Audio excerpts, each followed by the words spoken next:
নমস্কার, আপনারা দেখছেন হাই নিউজ। সঙ্গে রয়েছে আমি রিয়া। শুরু করছি নিউজ টুডে। আর শুরুতেই দেখে নেব আজকের হেডলাইন্স।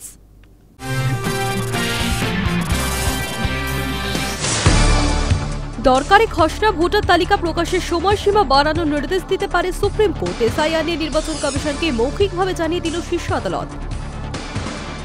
এবার শীর্ষ আদালতের দ্বারস্থ কমিশন। বিএলওদের ভয় দেখাচ্ছে রাজনৈতিক নেতারা। বুধবার এই মর্মে কোর্টে হলফনামা জমা কমিশনের। কলকাতায় তৈরি হচ্ছে এক নতুন তীর্থক্ষেত্র দুর্গাঙ্গন। রাজারহাটে ইকো ট্যুরিজম পার্কের ঠিক বিপরীতে গড়ে তোলা হবে এই আকর্ষণীয় অঙ্গন, ঘোষণা মুখ্যমন্ত্রীর। বাড়ি ফেরার পথে এক ব্যবসায়ীকে লক্ষ্য করে গুলি, দুষ্কৃতীদের গুলিতে খুন পাপড় বিক্রেতা। কালিয়াচক থানা এলাকার ঘটনা। বিহারে নতুন সরকার গঠনের পর প্রথম মন্ত্রিসভার বৈঠকে বড় ঘোষণা নীতিশ সরকারের। আগামী 5 বছরে রাজ্যের যুবকদের 1 কোটি চাকরি দেওয়ার লক্ষ্য নিল সরকার। ঘর ছাড়া লালুর পরিবার। বিহারে ক্ষমতা দখলের পরই 10 সার্কুলার রোডের বাড়ি খালি নির্দেশ নীতিশ সরকারের। 20 বছর পর ঘর ছাড়া হতে চলেছে লালুর পরিবার।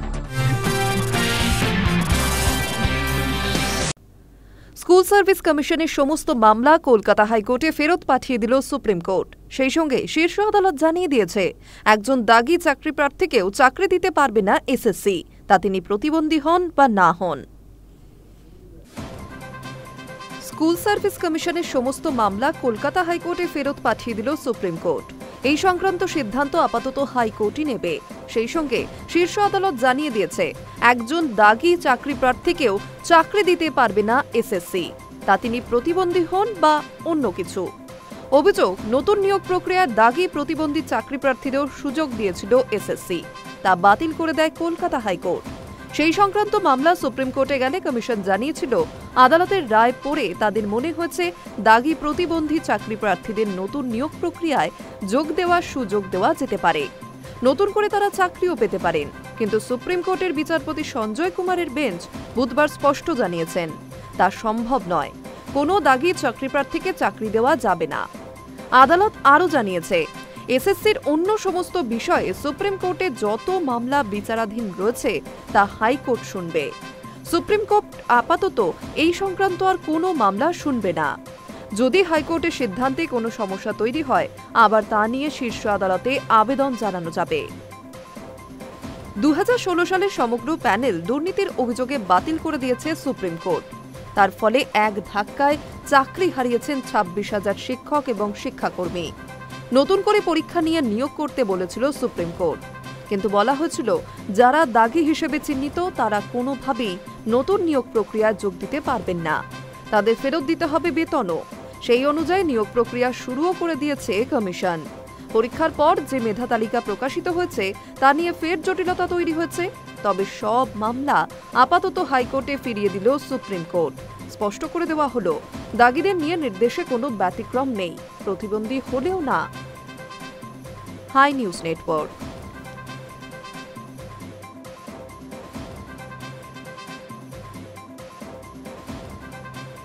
বঙ্গ রাজনীতিতে এসআইআরকে ঘিরে প্রতিদিনই তাপমাত্রা বাড়ছে। ঠিক সেই সময়ে সুপ্রিম কোর্টে পা রাখল জাতীয় নির্বাচন কমিশন। আদালতে তাদের অভিযোগ, বিএলওদের উপর রাজনৈতিক নেতাদের পক্ষ থেকে ভয় দেখানো হচ্ছে। অন্যদিকে বঙ্গে সিইও দফতরে 3 অফিসারকে পাঠাচ্ছে নির্বাচন কমিশন। বঙ্গ রাজনীতিতে যখন ভোটার তালিকা সংশোধন প্রক্রিয়া এসআইআরকে ঘিরে প্রতিদিনই তাপমাত্রা বাড়ছে, ঠিক সেই সময় সুপ্রিম কোর্টে পা রাখলেন জাতীয় নির্বাচন কমিশন। আদালতে তাদের অভিযোগ, বাংলার ভোটার তালিকা খসড়া তৈরির দায়িত্বে থাকা বুথ লেভেল অফিসারদের ওপর রাজনৈতিক নেতাদের পক্ষ থেকে ভয় দেখানো হচ্ছে। বুধবার এই মর্মে কোর্টে হলফনামা জমা দিল নির্বাচন কমিশন। বুধবার শুনানিতে কমিশনের আইনজীবী জানান, লাগাতার রাজনৈতিক চাপের মধ্যে কাজ করতে গিয়ে গত কয়েক মাসে মৃত্যু হয়েছে 23 জন বিএলওর। তাদের দাবি, প্রশাসনের ওপর অস্বাভাবিক হস্তক্ষেপ ও ভয় দেখানোর কাজের পরিবেশকে বিপজ্জনক করে তুলছে। এই ব্যাপারে রাজনৈতিক দল বলতে পরোক্ষ তৃণমূলকেই ইঙ্গিত করছে কমিশন। অন্যদিকে এই অভিযোগ তীব্রভাবে উড়িয়ে দিয়েছে রাজ্যের শাসক দল। তাদের বক্তব্য, 2 থেকে 3 বছরের কাজ মাত্র 2 মাসে সারার চাপে ক্লান্ত হয়ে পড়ছে মাঠ পর্যায়ের কর্মীরা। বহু ক্ষেত্রে আত্মহত্যা, কোথাও হঠাৎ হৃদরোগে আক্রান্ত হয়ে মৃত্যুর ঘটনা সবই অতিরিক্ত চাপের ফল। এই নিয়ে কমিশনের দায় এড়ানোর উচিত নয় বলে মত সরকারি মহলের। অন্যদিকে এসআইআর এর প্রক্রিয়া চলছে পশ্চিমবঙ্গে। আগামী 4 December enumeration form fill up করে জমা দেওয়ার শেষ দিন। তার আগে রাজ্যে সিইও দফতরে 3 অফিসারকে পাঠাচ্ছে নির্বাচন কমিশন। এই 3 অফিসার দিল্লির নির্বাচন সদনে কাজ করতেন বলে খবর। নির্বাচন কমিশনের তরফে জানানো হয়েছে প্রিন্সিপাল সেক্রেটারি বিসি পাত্র, সেক্রেটারি সৌম্যজিৎ ঘোষ এবং আন্ডার সেক্রেটারি বৈভব আগরওয়ালকে বাংলার সিইও অফিসে পাঠানো হচ্ছে। তারা রাজ্যের সিইও মনোজ আগরওয়ালের তত্ত্বাবধানেই কাজ করবেন। এসআইআর এর কাজ সম্পূর্ণ শেষ না হওয়া পর্যন্ত তারাই রাজ্যে থাকবেন। সংবিধান দিবসের অনুষ্ঠানে আম্বেদকরের মূর্তিতে মাল্যদান করতে গিয়ে সাংবাদিকদের প্রশ্নের উত্তরে মুখ্যমন্ত্রী মমতা বন্দ্যোপাধ্যায় একই সুরে সুর মেলালেন, বিএলওদের ওপর মানসিক চাপ বাড়ানো হচ্ছে, তার জেরেই একাধিক অকাল মৃত্যু। আমাদের কাছে তার প্রমাণ রয়েছে। অভিযোগ পাল্টা অভিযোগের আবহে আদালত কি অবস্থান নেয় সেই দিকেই তাকিয়ে প্রশাসন ও রাজনৈতিক মহল। Hi news Network.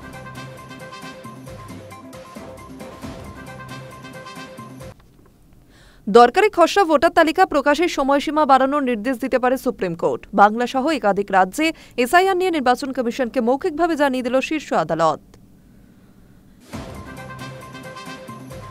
দরকারি খসড়া ভোটার তালিকা প্রকাশের সময়সীমা বাড়ানোর নির্দেশ দিতে পারে সুপ্রিম কোর্ট। বাংলা সহ একাধিক রাজ্যে এসআইআর নিয়ে নির্বাচন কমিশনকে মৌখিকভাবে জানিয়ে দিল শীর্ষ আদালত। প্রধান বিচারপতি সূর্যকান্ত সাফ বলে দিলেন, যদি দরকার মনে করি তাহলে খসড়া ভোটার তালিকা প্রকাশের সময়সীমা আমরা বাড়ানোর নির্দেশ দিতেই পারি। ইতিমধ্যে বাংলা, তামিলনাড়ুর মতো রাজ্য রাজনৈতিক দল এসআইআর এর বিরোধিতা করে দ্বারস্থ হয়েছে শীর্ষ আদালতের। একে একে আদালতে এসেছে কেরল, সেই রাজ্যের সিপিএম সহ অন্যান্য আরও বেশ কয়েকটি পক্ষ। মূলত এসআইআর এর প্রক্রিয়া এবং সময় নিয়ে আপত্তি জানিয়েই দায়ের হয়েছে বহু মামলা। অধিকাংশ মামলাকারী বক্তব্য, এসআইআর প্রক্রিয়া বড্ড তাড়াহুড়ো করে করার চেষ্টা করছে নির্বাচন কমিশন। এই মামলাগুলিরই শুনানি ছিল বুধবার। এদিন প্রধান বিচারপতি বাংলা সংক্রান্ত মামলাগুলির শুনানি 9 তারিখ পর্যন্ত পিছিয়ে দেন। তামিলনাড়ুর মামলাগুলি পিছিয়ে দেন 4 ডিসেম্বর পর্যন্ত। একই সঙ্গে মন্তব্য করেন, যদি মামলাকারীরা প্রয়োজনীয়তা বোঝাতে পারেন তাহলে আমরা খসড়া ভোটার তালিকা প্রকাশের সময়সীমা পিছিয়ে দিতেই পারি। সুপ্রিম কোর্টের এই মন্তব্য নির্বাচন কমিশনের জন্য হুঁশিয়ারি বলেই মনে করা হচ্ছে। শীর্ষ আদালত এদিন বুঝিয়ে দিল, কমিশন যদি বাস্তব পরিস্থিতি না বোঝে, তাড়াহুড়ো করে, তাহলে সুপ্রিম নজরে পড়তে পারে। এদিন মামলার সওয়াল জবাবের সময় বিএলওদের অস্বাভাবিক চাপের প্রসঙ্গ উঠে আসে বাংলার বিএলওদের আত্মহত্যার প্রসঙ্গ। আইনজীবী প্রশান্ত ভূষণ এজলাসে বলেন, যে সময়সীমার মধ্যে এসআইআর করা হচ্ছে তাতে বিএলওদের উপর প্রচুর চাপ তৈরি করছে। পশ্চিমবঙ্গের একজন বিএলও কাজের চাপ সামলাতে না পেরে আত্মহত্যা করেছেন বলেও জানান তিনি। High news Network.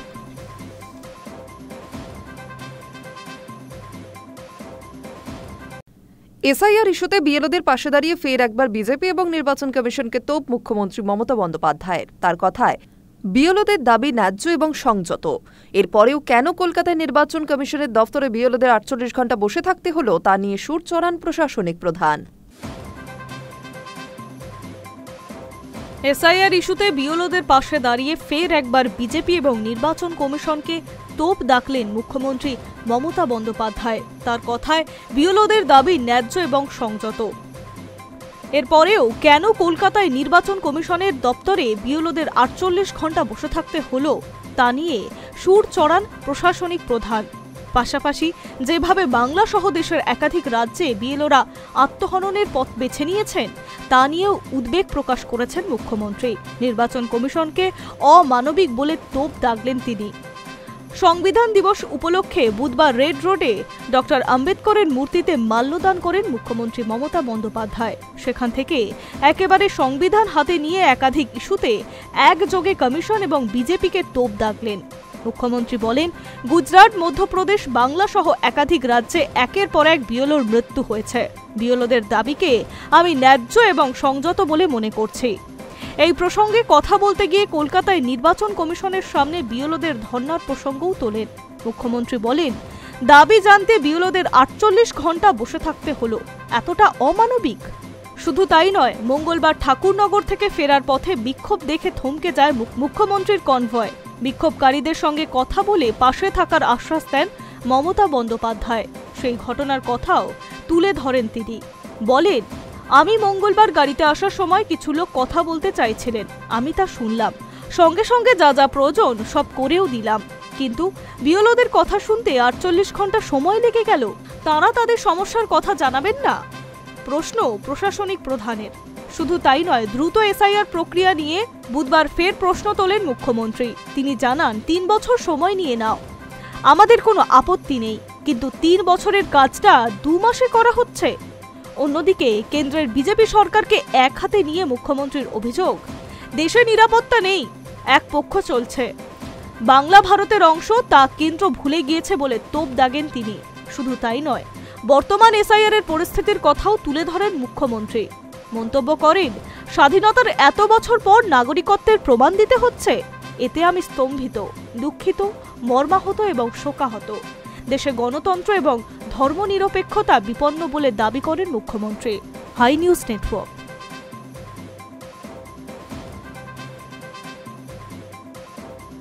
ফের গণতন্ত্র রক্ষার ডাক দিলেন মুখ্যমন্ত্রী মমতা বন্দ্যোপাধ্যায়। বুধবার সংবিধান দিবসের আম্বেদকরের মূর্তিতে শ্রদ্ধা জানান মুখ্যমন্ত্রী।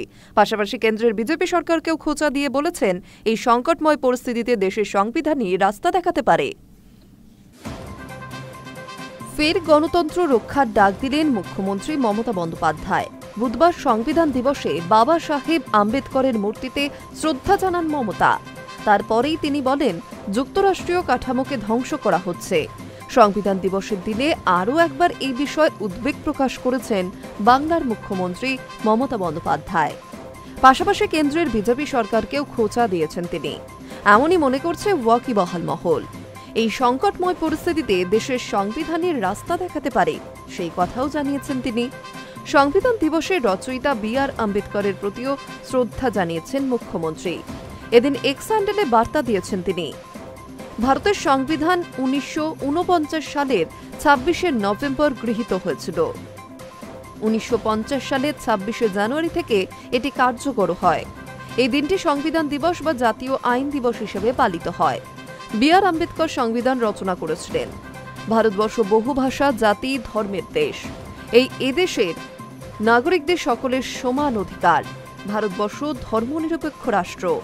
সার্বভৌমত্বের পাশাপাশি যুক্তরাষ্ট্রীয় পরিকাঠামো যাতে অক্ষুণ্ণ থাকে, সেই কথাও সংবিধানে বলা হয়েছে। বিজেপি শাসনকালে দেশের যুক্তরাষ্ট্রীয় পরিকাঠামো ভেঙে ফেলার চেষ্টা হচ্ছে। দেশের প্রধানমন্ত্রী নরেন্দ্র মোদী, তার আমলে গণতন্ত্র ধ্বংস করা হচ্ছে, এমনই অভিযোগ তুলেছেন বিরোধীরা। এই দেশে সকল ধর্মের মানুষের সমানাধিকার। ভারতবর্ষ ধর্মনিরপেক্ষ বলে পরিচিত হলেও বিজেপি সেই ধর্মের ভিত্তিতে দেশের মানুষদের বিভাজনের চেষ্টা চালাচ্ছে। ভারতকে হিন্দু রাষ্ট্র হিসেবে ঘোষণার কুটিল ষড়যন্ত্র চলছে বলে অভিযোগ তুলে আসছেন বিরোধীরা। মমতা বন্দ্যোপাধ্যায়ও একইভাবে কেন্দ্রের বিজেপি সরকারকে এই ইস্যুতে তীব্র নিশানা করছেন দীর্ঘদিন ধরে। বিজেপির আমলে ধর্মনিরপেক্ষতা বিপন্ন, সেই কথাও মুখ্যমন্ত্রী বলেছেন। সংবিধান দিবসে আরও একবার বিজেপিকে নিশানা করেন তিনি।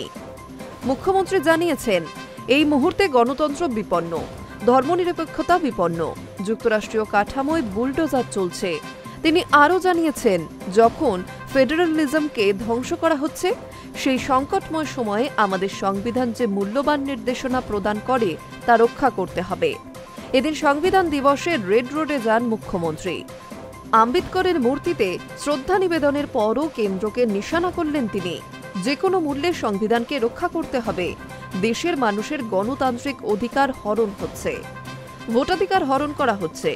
যারা ক্ষমতায় আছেন তারা দেশের স্বাধীনতা আন্দোলনে অংশ নেননি, সেই কথাও বলেছেন মমতা। দেশে নিরপেক্ষতা নেই, এক পক্ষ নেওয়া হচ্ছে। রাজা রামমোহন রায়কে অপমান করা হচ্ছে, সেই কথাও তুলে ধরেন মুখ্যমন্ত্রী। Hi news network. ঘরছাড়া লালুর পরিবার। আরও একবার বিহারে ক্ষমতায় এসেছে এনডিএ। আর ক্ষমতা দখলের পরই 10 সার্কুলার রোডের বাড়ি খালির নির্দেশ নীতিশ সরকারের। 20 বছর পর ঘরছাড়া হতে চলেছে লালুর পরিবার। বিহারে সরকার গঠনের স্বপ্নভঙ্গ হয়েছে লালু পরিবারের। আরও একবার এ রাজ্যে ক্ষমতায় এসেছে এনডিএ। ক্ষমতা দখলের পরই এবার লালু পরিবারের বিরুদ্ধে কড়া পদক্ষেপ নীতিশ সরকারের, যার জেরে প্রায় 2 দশক পর এবার ঘরছাড়া হতে চলেছে লালুর পরিবার। পাটনার 10 সার্কুলার রোডের সরকারি বাংলো খালি করার নির্দেশ দেওয়া হয়েছে। যা এতদিন লালু পত্নী তথা প্রাক্তন মুখ্যমন্ত্রী রাবড়ি দেবীর নামে বরাদ্দ ছিল।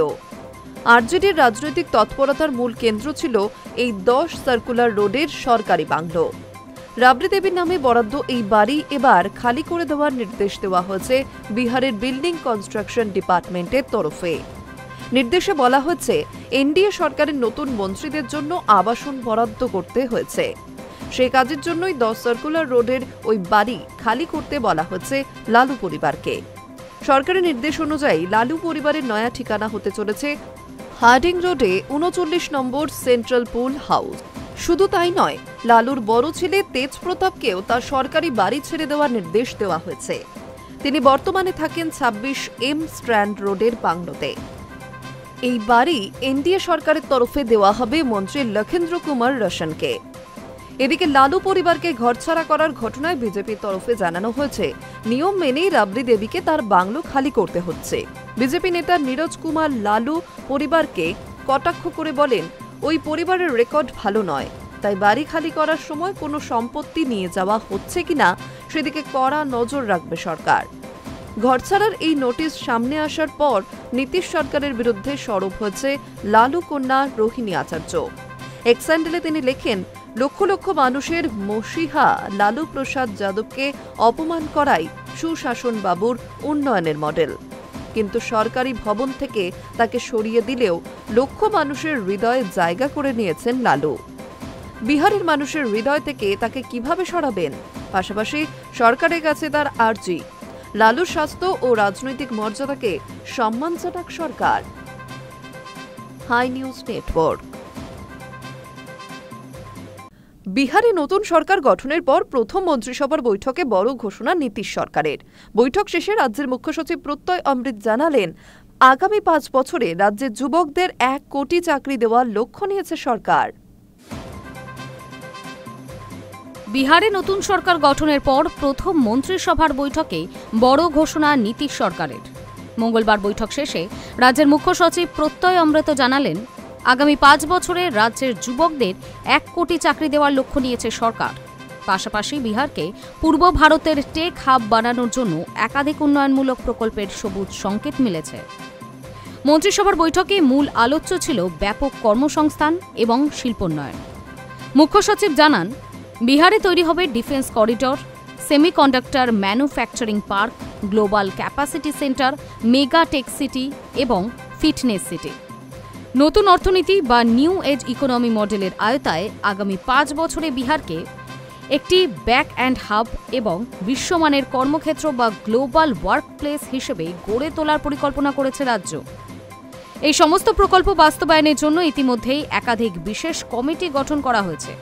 স্টার্টআপ খাতে কর্মসংস্থান ভিত্তিক পরিকল্পনা তৈরি করার জন্য আলাদা কমিটি হয়েছে, যাতে দক্ষ এবং নতুন উদ্যোক্তাদের জন্য আরও বেশি সুযোগ তৈরি করা যায়। পাশাপাশি আর্টিফিশিয়াল ইন্টেলিজেন্স মিশন চালুর অনুমোদন দিয়েছে মন্ত্রিসভা। লক্ষ্য, এআই এর ক্ষেত্রে বিহারকে দেশের প্রথম সারির রাজ্য হিসেবে তুলে ধরা। এছাড়া রাজ্যে 11টি শহরে গ্রিনফিল্ড টাউনশিপ প্রকল্প শুরুর সিদ্ধান্ত হয়েছে। এই তালিকায় আছে 9টি বিভাগীয় শহর, সঙ্গে শোনিতপুর এবং সীতামাঢ়ি। দীর্ঘদিন ধরে বন্ধ থাকা 9টি চিনি কল পুনরুজ্জীবিত করার পাশাপাশি আরও 25টি নতুন মিল তৈরির পরিকল্পনাও ঘোষণা করেছে তারা। বৈঠকের পর মন্ত্রী নীতিশ কুমার জানান, নতুন সরকার দায়িত্ব নেওয়ার পর থেকেই শিল্পোন্নয়ন এবং কর্মসংস্থান বৃদ্ধির কাজ দ্রুততর করার উদ্যোগ নিয়েছে। তার কথায়, বিহারের বদলে যাওয়া পরিবেশের উন্নয়নের গতি বাড়াতে প্রযুক্তি ও পরিষেবা নির্ভর নিউ এজ ইকোনমি তৈরি করার লক্ষ্য নিয়েছে। বিহারের সঙ্গে যুক্ত বড় উদ্যোক্তাদের পরামর্শ নিয়ে নীতি নির্ধারণ করা হবে। একই সঙ্গে বিভিন্ন দফতর, অর্থনীতিবিদ এবং বিশেষজ্ঞদের সহযোগিতায় একটি ডিটেইলড অ্যাকশন প্ল্যান তৈরি হবে। সব মিলিয়ে প্রথম মন্ত্রিসভা বৈঠকেই ইঙ্গিত স্পষ্ট, আগামী 5 বছরে বিহারের শিল্প, প্রযুক্তি, কর্মসংস্থান এবং আধুনিক নগরায়নকে সামনে রেখেই এগোবে নীতিশ কুমারের সরকার। Hi news network.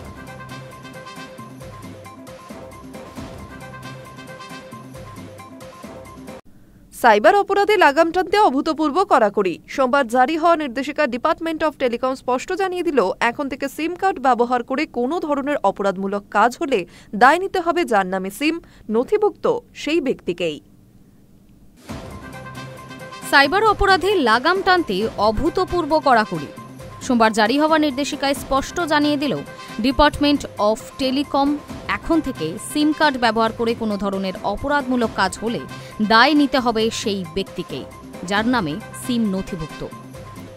অজান্তে হয়েছে, আমার সিম ব্যবহার করেছে অন্য কেউ, এই অজুহাত আর মানবে না কেন্দ্রীয় সংস্থা। ফলে মোবাইল ব্যবহারে আরও সচেতনতা ও সতর্কতার উপর জোর দিল ডটের মতে, সাইবার অপরাধীরা দিন দিন যেভাবে সাধারণ মানুষের সিম ও ফোন নম্বরকে হাতিয়ার করছে তা ঠেকাতে কড়া ব্যবস্থা নেওয়া জরুরি হয়ে উঠেছে। সেই কারণেই মালিকের দায় নির্দিষ্ট করার পাশাপাশি জাল বা বিকৃত ইএমআই নম্বরযুক্ত ফোন ব্যবহারের বিরুদ্ধে কার্যত যুদ্ধ ঘোষণা করেছে সংস্থা। জানানো হয়েছে, ইএমআই নম্বর টেম্পার করা ফোন ব্যবহার করা মানেই বড় ঝুঁকি। যে কোনো মূল্যে এমন ডিভাইসের ব্যবহার বন্ধ করতে হবে। তাহলে গ্রাহকরা কি করবেন?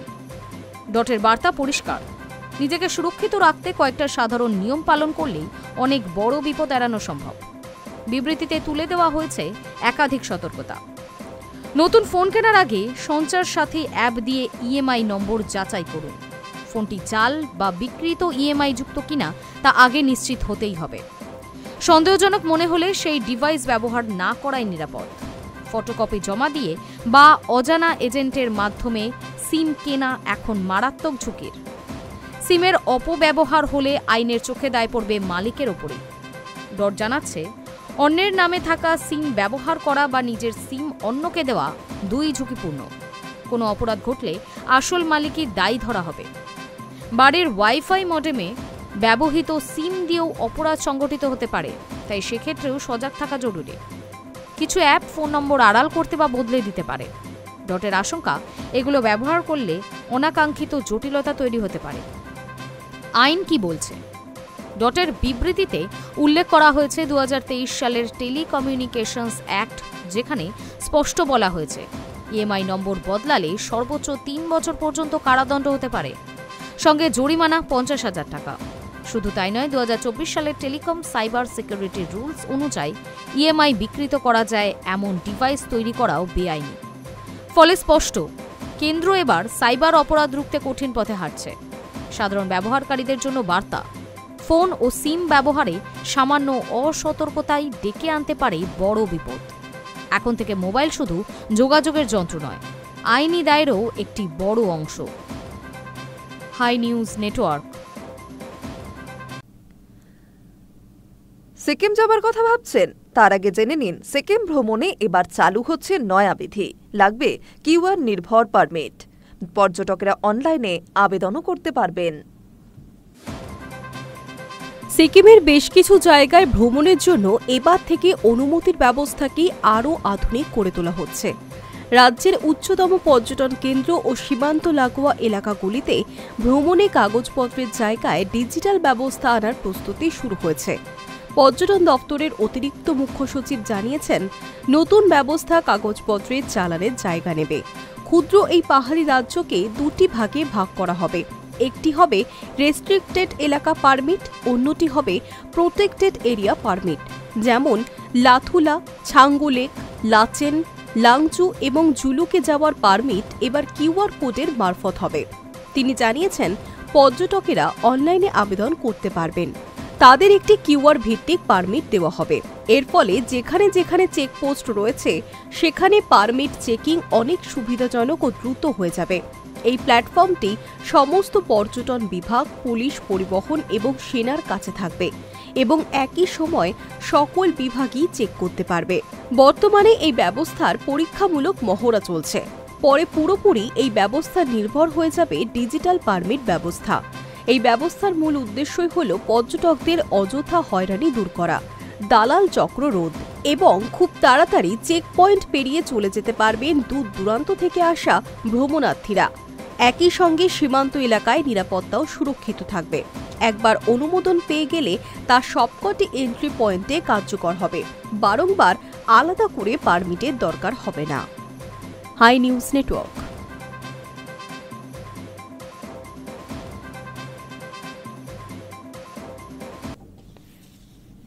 নিউজ টুডে এখন এই পর্যন্তই। আরও অন্যান্য খবরের জন্য নজর রাখুন হাই নিউজে। নির্ভীক, নিরপেক্ষ।